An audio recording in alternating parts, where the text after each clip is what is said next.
All right, listen up, because this is important. This isn't just some minor update. This is a critical briefing on what is probably the biggest shift in firefighter health standards we've seen in a generation. What we're going to cover here is going to directly impact your health, your career, and honestly, your department's legal standing. So let's get right into it. So here's the bottom line right up front. The rulebook that defines what your department is responsible for when it comes to your well-being, it's been completely rewritten. That legal term, the standard of care, what a department must do to keep you safe, has totally changed. And this isn't something that's coming down the road. This is the reality right now. You know how for years, a lot of NFPA guidelines were kind of treated like, well, recommended best practices? Yeah, that gray area is officially gone. This new consolidation, NFPA 1580, it slams the door shut between a friendly suggestion and a legal requirement. What your department should have been doing is now what it absolutely must do. And here is why that matters so much. We're not just talking about compliance, we're talking about liability. If something goes wrong, an injury, an LODD, a cancer diagnosis, the very first question a lawyer is going to ask is, did the department follow the standard? And if the answer is no, that can be legally defined as reckless disregard. That's a heavy, heavy term. Okay, so let's get into the first major change. Think of it as simplicity and accountability. We've taken 4 massive, separate health and safety standards and merged them all into one single, powerful document. One standard, all under one umbrella.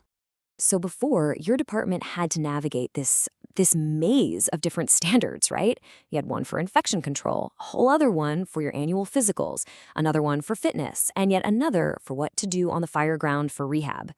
It was all over the place, and it was pretty easy for stuff to fall through the cracks. But now it's all under one roof. NFPA 1580 is your single source of truth for literally everything from your medical checkup to how a decon corridor should be set up at a fire. What this really means is there's no more confusion. There's no more, well, which standard do we follow? There's just one. Now for our second big takeaway. And listen, this is the one that's causing a lot of debate around the kitchen table. It's the massive change to how we measure fitness for duty. And trust me, this one is a real game changer. So the core principle in the fire service has always been one job, one standard, right? I mean, the fire doesn't care who you are, the physical demands are what they are. So the question that everyone's asking now is, does this new way of testing our fitness, does it still hold up to that principle? Okay, let's break this down. The old standard, 1582, was pretty straightforward. It measured you against a fixed number, an absolute aerobic capacity. You hit the mark, you passed. Simple. The new 1580 standard, though, it measures you against your peers. It uses percentiles based on your age and sex to decide if you're fit. So you're not clearing a set bar anymore. You're essentially being graded on a curve. And what's the result of that shift? It's pretty staggering. A study that compared the two standards found that older firefighters were 38 times more likely to pass under this new percentile system, even if their actual aerobic fitness was lower. At the same time, younger firefighters with higher fitness levels were actually getting flagged for restricted duty more often. Wild, right? And this quote right here, this is the heart of the concern from the researchers. Does grading on a curve really guarantee that every single person who passes can actually do the job? Can they throw the ladders, drag the hose, and pull a victim when it counts?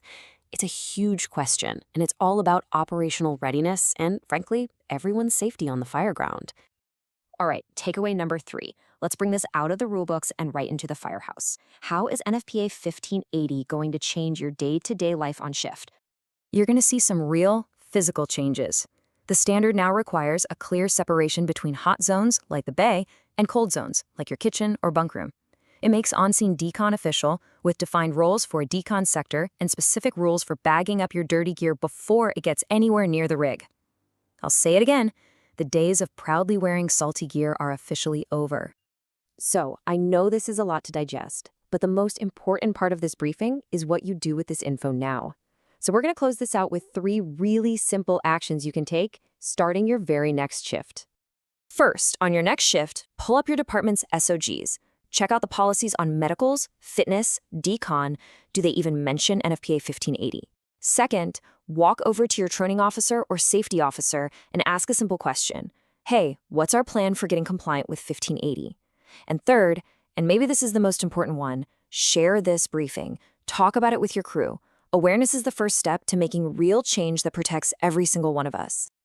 Look, the bottom line is this. The standard of care for our job has taken a huge leap forward.